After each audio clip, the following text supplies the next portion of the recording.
Welcome to Focus and Foundation. My name is Tina Kramer, and I am the creator of Simple Learning, and I am here with my dear friend, Kelly Phipps. Kelly, tell us a little bit about yourself. Well, my name is Kelly Phipps, and I am the owner of two companies. One is called Centerpoint Learning Solutions, and the other is the Tutoring Center, and they actually work together. But at Centerpoint Learning Solutions, we really work with the individual to know how to be focused, how to be present, how to be and to live the best life that they can live. And if that deals or if their struggles include any type of learning issue, academic or social, we address that as well.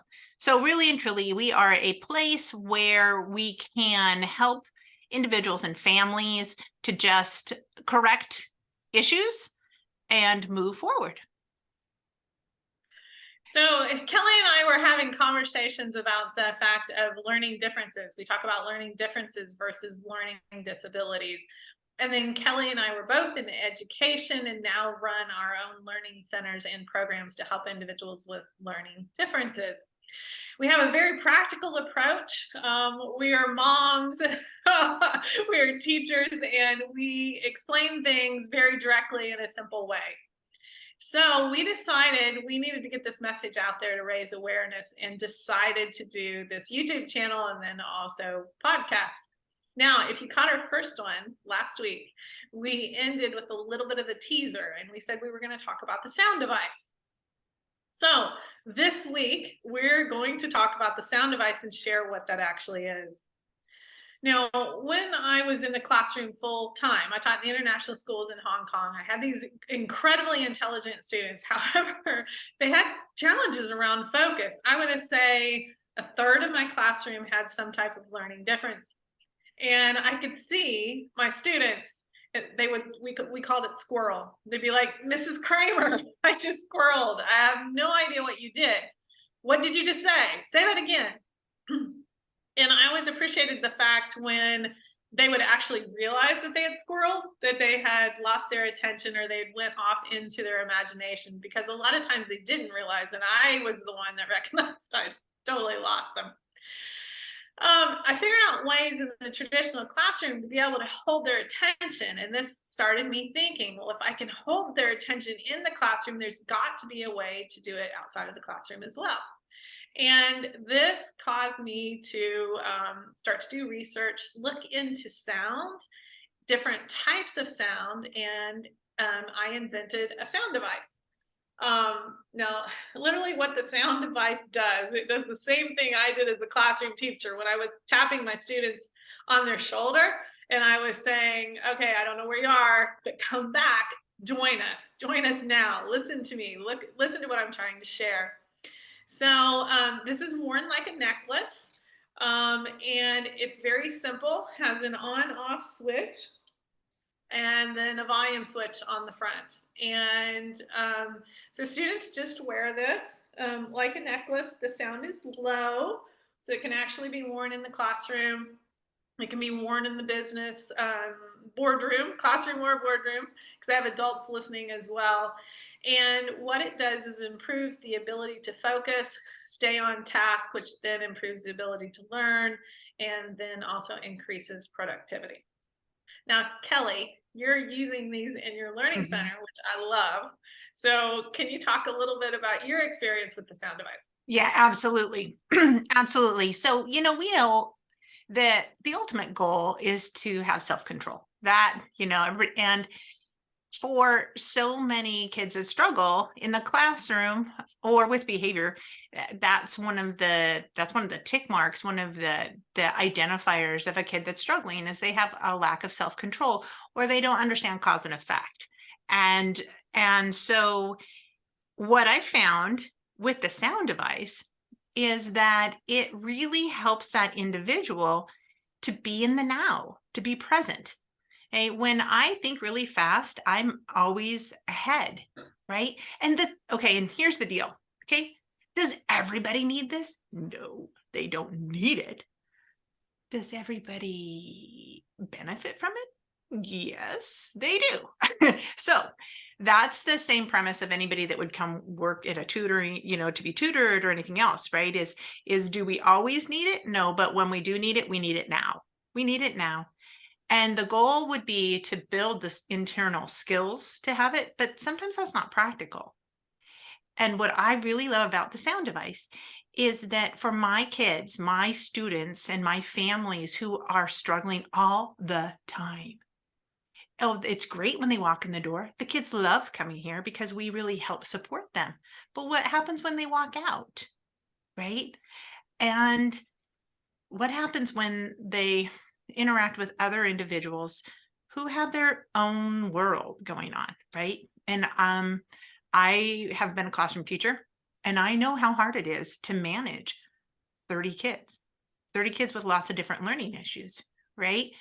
And so the self-management is so important. And so anything that can help that individual to self-manage is a win. And if it is working in that same way, like you described, Tina, I really like how you're like, tapping you on the shoulder. The way I describe it to kids is it's like a homing device, reminding you, here I am, come back to me, my physical body, that thing that's in the classroom. Because my imagination can go anywhere, right? It can go anywhere.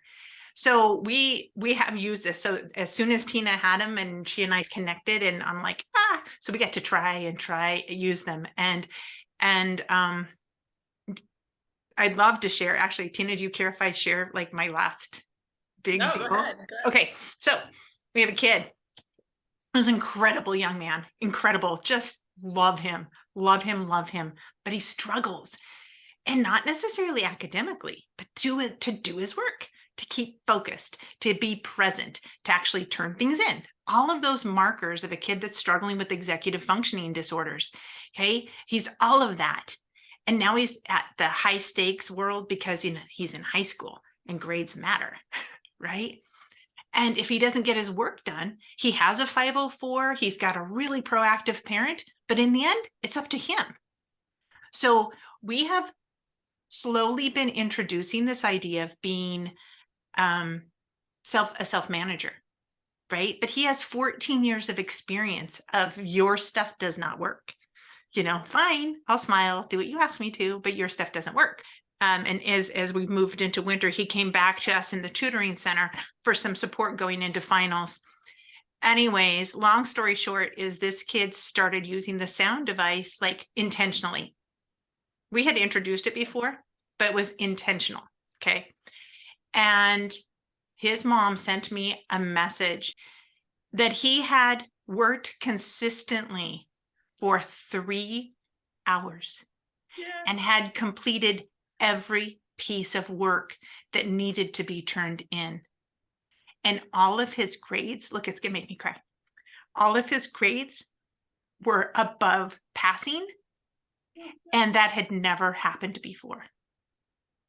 And this was a mom who, when we first opened the tutoring center, she was such a huge doubter because nothing had ever worked before. And why was I somebody different?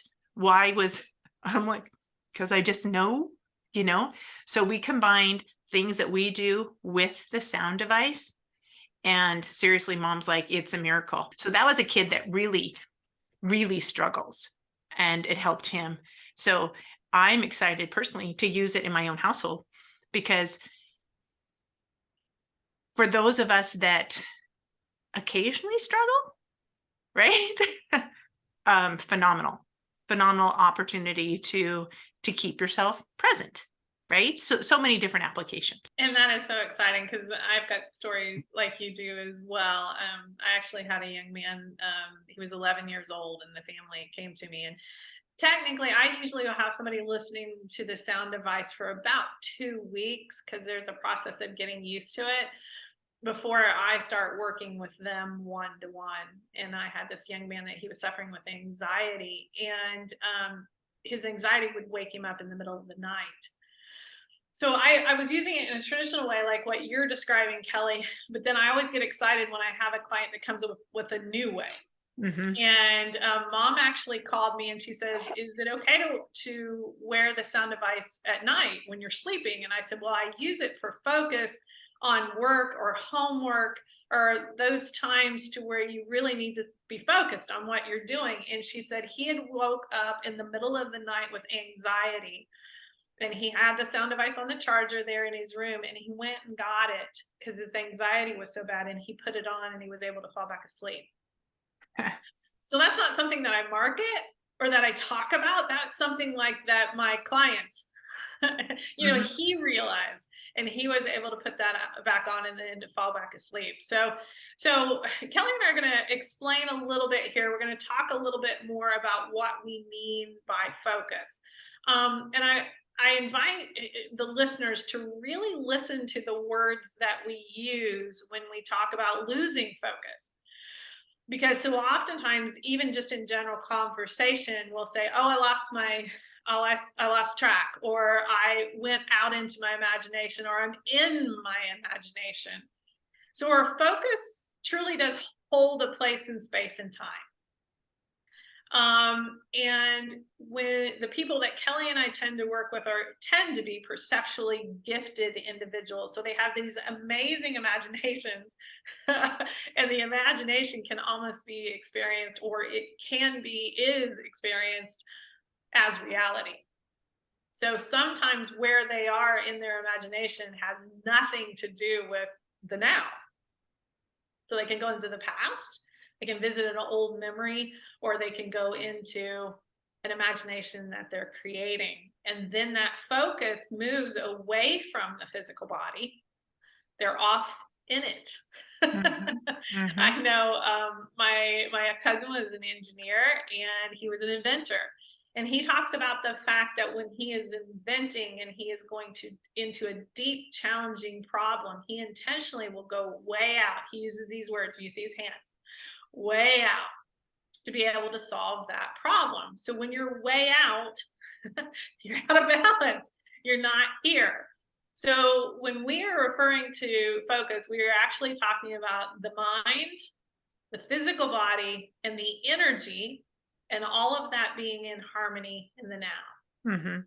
Kelly, Yeah. do you want to say more about that? Yeah, for sure, for sure. So the way I kind of relate it to people is that we can see in nature this natural sense and seeking of nature for equilibrium, right? I mean, it's you see it. It's part of everywhere around us. And it's reality, right? Is equilibrium.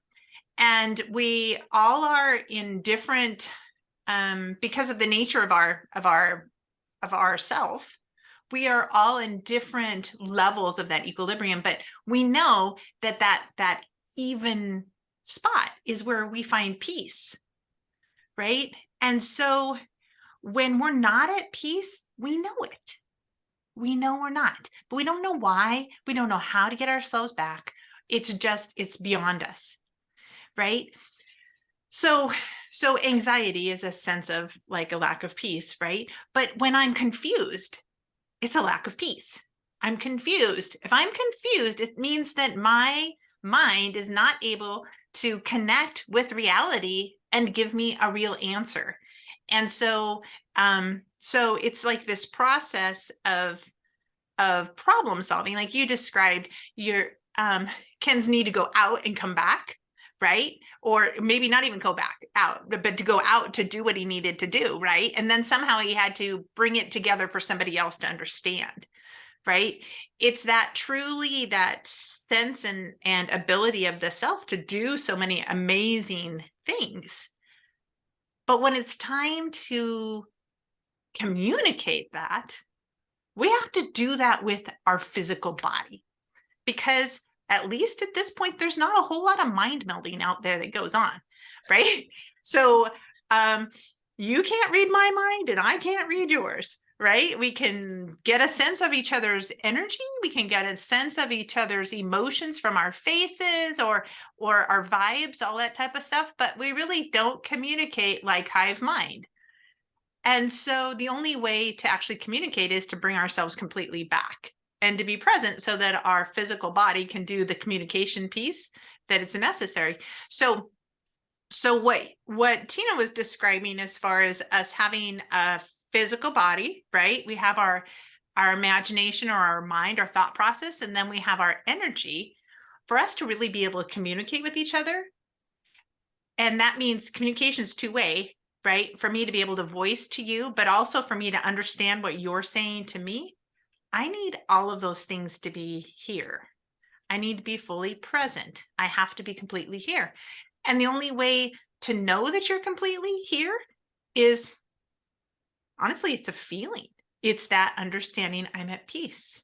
I'm good. I'm solid, right? And that's almost tangible. It really is. I mean, I think we've all experienced those times that we're like in the zone. We are here, present, and we know things are working the way that we want them to. Right? The thing is that so few of us know how to recreate that, right? We've been there before, we know it, but then there's frustration because how do I repeat that? And we need to be able to repeat it. And we need to have that security of knowing. And with all that comes confidence. So almost invariably, every student that I work with lacks confidence. They know they've been there before. They know they can do this, but they have no idea how to repeat it. Or they see it's like they're looking at the world through a window that might be beveled. It's a little off. So they're seeing out. And I think I mentioned this last time, last time we were together, that I only know what I know, right? Again, we don't hive mind. So my perceptions are my perceptions. And I don't know necessarily that I'm seeing it off, but I know I'm not getting the result I'm looking for. So that's my only indication, right? So whatever we need to do to help ourselves to be present, we want to be able to do that. And so I just think about this whole thing about focus itself. I mean, it's so sad. We use that word all the time. People hear it all the time, or they hear pay attention, right? But so few people actually know what that means. They just, oh, I know I wasn't focused. Oh, really? How do you know that? How do you know you weren't focused? Or they say pay attention. Well, what does pay attention mean? No joke. I just heard this last week. It means to sit still, have my hands on the table, and look at my teacher. I said, oh, really? I said, so where's your imagination? Oh, it's off. Seriously, this is whole excitement. It's on the playground. I'm like, oh, yeah. I said, well, how about if we talk about how we actually keep our imagination here too? Oh, like you can do that. So anyways, so that leads us back to, right? Back to the sound device and what it does, right? And obviously it is a tool, right? It's not the end all be all, but it is a tool that functionally works to help individuals be present, right? And then, like you mentioned before, the young man that you've worked with, or that you have worked with, right? There are other things going on. Yeah, there are other things. But if we can take care of the focus piece, then those other things can be dealt with. Yeah. Right? They can be dealt with. But if you don't take care of that focus piece, everything is just like poof, it's bouncing off. And every once in a while, something will trickle in. But you have to deal with this first. Well, and let me say a little bit more about, so Kelly, you make a really great point. What do we mean by focus? Because oftentimes in school, we have students thinking if they're sitting there looking at us, they're focused. And in all actuality, when you've got this amazing imagination, their body might be there, but they're not there. So the example that you used with your student, that he was able to complete 3 hours of work. I'm going to drop back a little bit and I'm going to talk about the fact that usually we are working with perceptually gifted individuals. All right. And we truly mean that when we say a gift, but the gift also can be the source of the challenge. because of the way that we teach in the traditional school systems. In the traditional school system, there's about 20% of the population that we know learns differently. And so Kelly and I are getting into that 20% and supporting that 20% of the population. And we're seeing there's evidence that is implying that those numbers are actually growing. But if you're perceptually gifted, you look at the pictures, you go off into your imagination to solve problems or challenges or confusion. That's just the way it works. So if you're learning something new, by the very nature of learning something new, there are unknowns. Mm-hmm. And then the individuals we work with then automatically go out into their imagination to try to find answers. It's almost like a Rolodex that they're searching through to be able to find these answers. Well, when you're out though, if you don't understand how your focus works and you don't understand that your physical body is actually an anchor for you to come back to, sometimes you don't make it back. Or you do make it back, but maybe not when you need to be. So with the young man that you were talking about, by him using the sound device and for the first time being able to stay on task for a pretty consistent 3-hour time period, each time he would go out probably to solve the confusion, all right, the sound device, then he heard that sound, which was again working like me as a classroom teacher, that tap on the shoulder to be like, hey, come back, come back and do this work. So that is simply, the name of my company is Simple Learning. That is simply, what it is doing. Now, Kelly, do we want to jump into just a little bit? So we have dyslexia, we have ADD, ADHD, and then we have the autism spectrum. The focus tends to interact differently. Yeah, it does, for sure. Depending on the level of the perceptual gift that you have. Want to talk about that a little bit? When you think about if processing in pictures versus, or non-verbally processing versus verbal processing, okay, thinking in words. When I think in words, I'm very methodical. Don't. You can only present so many words so fast, right? But if I think in pictures, I get really fast. And there's no way I could actually tell you everything I'm seeing in the speed that I got it, which means I get lost really fast because I'm like, woo, right? Okay. So those people lots of times don't think they think in pictures because they think so fast. Things are just like, woo.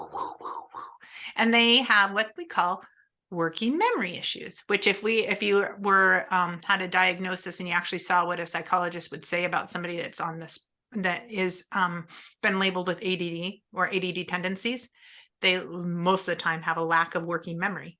So then they also think they can't remember anything. They have bad memories. Well, we're alive. We have a memory. We have a brain, right? You have to know how to access that memory. And so it's so funny as we talk, and I'm thinking that's kind of me. Bring me back, Tina, because I just kind of squirreled to my own thinking about what it was that I, how I kind of look at all of those, at that aspect of different types of learning and what it might look like.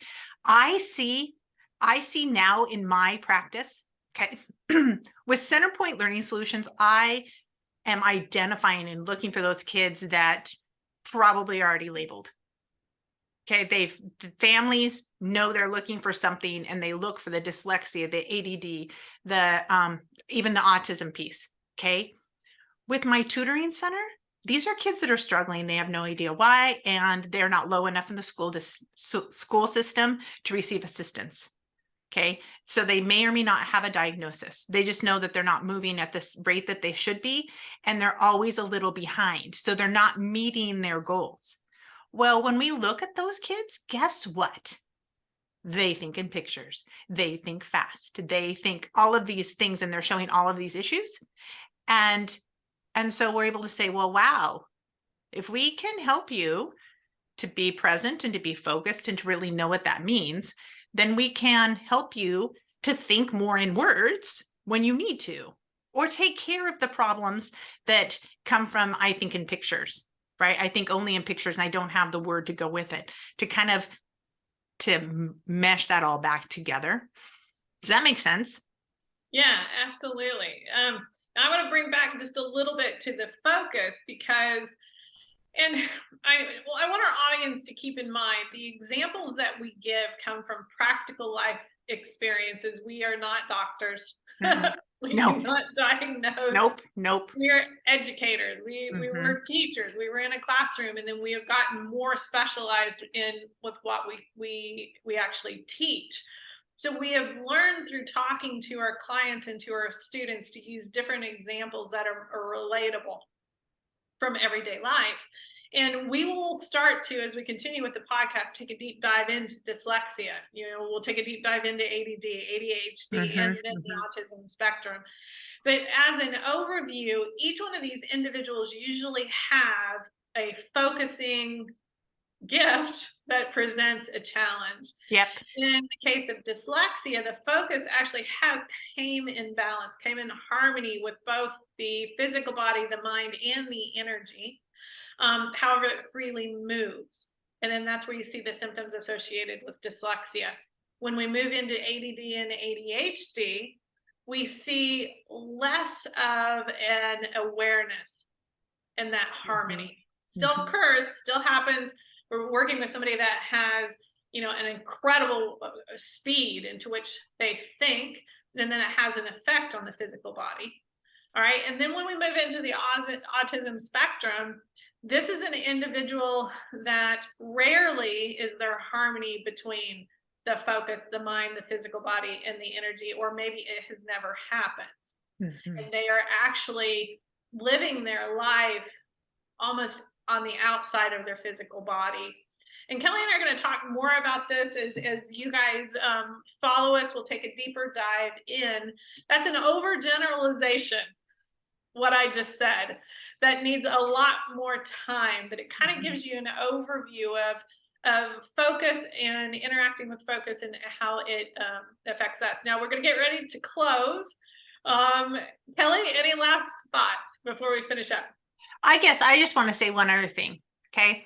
And I'm really excited for us to be able to move down these different directions, because I really want us to be able to talk to families and individuals with real life stuff, right? Real life applications to what we're talking about and the issues that are there.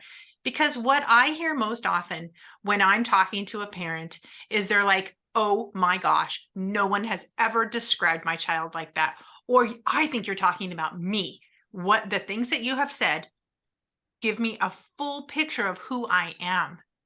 And I think we need to be validated, right? We need to be validated so that we can move through things. So I'm just really excited for us to be able to do that in lots of different ways over time, so that all of our listeners, and as they engage with us, that they start feeling what we have found, right? They start getting their questions answered, which then helps you to be a more solid individual and live the life that you're supposed to live. Yeah, absolutely. Absolutely. So exciting.